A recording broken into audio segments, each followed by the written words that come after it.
সিলেটে হাত বাড়ালেই মিলছে সাদা সোনা খ্যাত সাদা পাথর। এতদিন এই সাদা সোনা বা সাদা পাথরের অবস্থান ছিল কোম্পানিগঞ্জের ধলাই নদীতে, কিন্তু লুটেরাদের কল্যাণে এখন এই খনিজ সম্পদ ছড়িয়ে পড়েছে গোটা সিলেটে।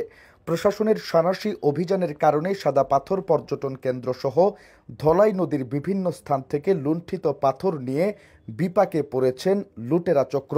অভিযান এড়াতে কোথাও মাটির নিচে, আবার কোথাও বালু চাপা দিয়ে রাখা হচ্ছে পাথর। আবার কেউ কেউ ক্রাশার মেশিনে আমদানি করা ভাঙা পাথর চাপা দিয়ে রাখছেন সাদা পাথর।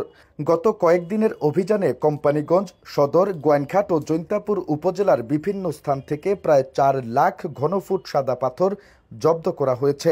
এর মধ্যে গতকাল শনিবার উদ্ধার করা হয়েছে প্রায় 2.5 লাখ ঘনফুট। এছাড়া দেশের বিভিন্ন স্থান থেকেও উদ্ধার হয়েছে বিপুল পরিমাণ সাদা পাথর। পাথর লুটের ঘটনায় খনিজ সম্পদ উন্নয়ন ব্যুরোর মহাপরিচালক বাদী হয়ে অজ্ঞাত 1,500কে আসামি করে কোম্পানিগঞ্জ থানায় মামলা করেছেন।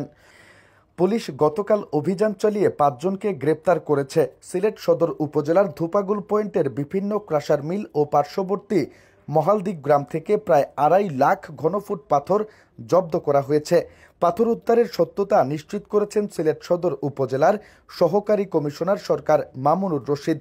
গতকাল শনিবার সকাল থেকে সিলেট সদর উপজেলার নির্বাহী কর্মকর্তা খুশনুর রুবাইয়াতের নেতৃত্বে যৌথ বাহিনী ধুপাগুলের বিভিন্ন ক্রাশার মিল ও স্টকইয়ার্ডে অভিযান চালিয়ে প্রায় 1.5 লাখ ঘনফুট পাথর জব্দ করা হয়। পরে সদর উপজেলার মহালদিক গ্রামে অভিযান চালায় প্রশাসন। ওই গ্রামের বিভিন্ন বাড়ি ও রাস্তার পাশে রাতের আঁধারে মজুত করা আরও প্রায় 1 লাখ ঘনফুট পাথর জব্দ করা হয়। মাটি ও বালু চাপা দিয়ে এসব পাথর লুকিয়ে রাখা হয়েছিল।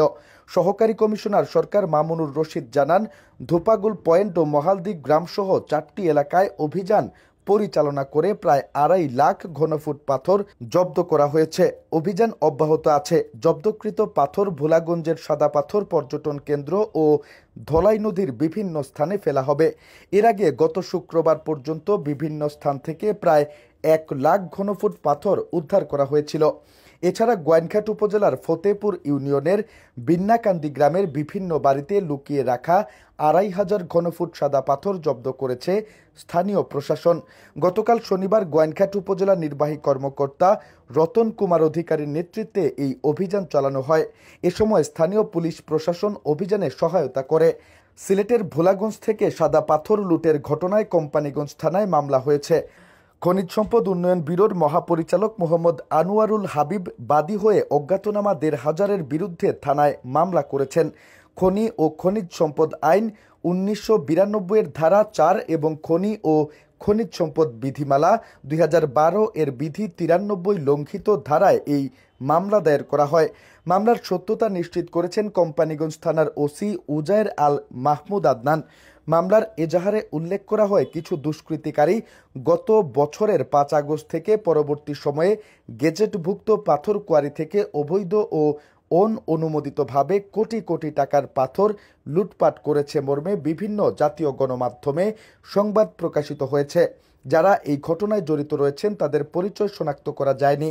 গণমাধ্যমে প্রকাশিত সংবাদকে মামলায় সাক্ষী হিসেবে উল্লেখ করা হয়েছে। সিলেটের কোম্পানিগঞ্জের ভোলাগঞ্জ থেকে সাদা পাথর লুট ও চুরির ঘটনায় আরও 5 জনকে গ্রেপ্তার করেছে পুলিশ। এ নিয়ে গ্রেপ্তারের সংখ্যা দাঁড়ালো 6 জনে।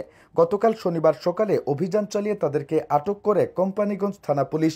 গ্রেপ্তারকৃতরা হলো কোম্পানিগঞ্জের কালাইরা গ্রামের মোহাম্মদ কামাল মিয়া ওরফে পিচ্চি কামাল, একই গ্রামের মোহাম্মদ আবু সাইদ, নজিরেরগাঁও এলাকার মোহাম্মদ আবুল কালাম এবং লাছুখালের ইমান আলী ও একই গ্রামের জাহাঙ্গীর আলম। তাদেরকে সাদা পাথর লুটের ঘটনায় খনিজ সম্পদ উন্নয়ন ব্যুরোর দায়ের করা মামলায় গ্রেপ্তার দেখানো হয়েছে।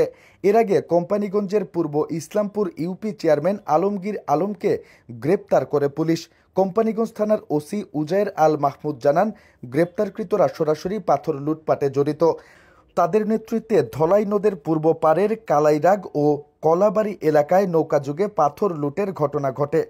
সিলেটের জেলা প্রশাসক শের মাহবুব মুরাদ জানান, গতকাল শনিবার দুপুর পর্যন্ত সিলেটের বিভিন্ন এলাকা থেকে মাটি ও বালু চাপা দিয়ে লুকিয়ে রাখা প্রায় 2.5 লাখ ঘনফুট পাথর জব্দ করা হয়েছে।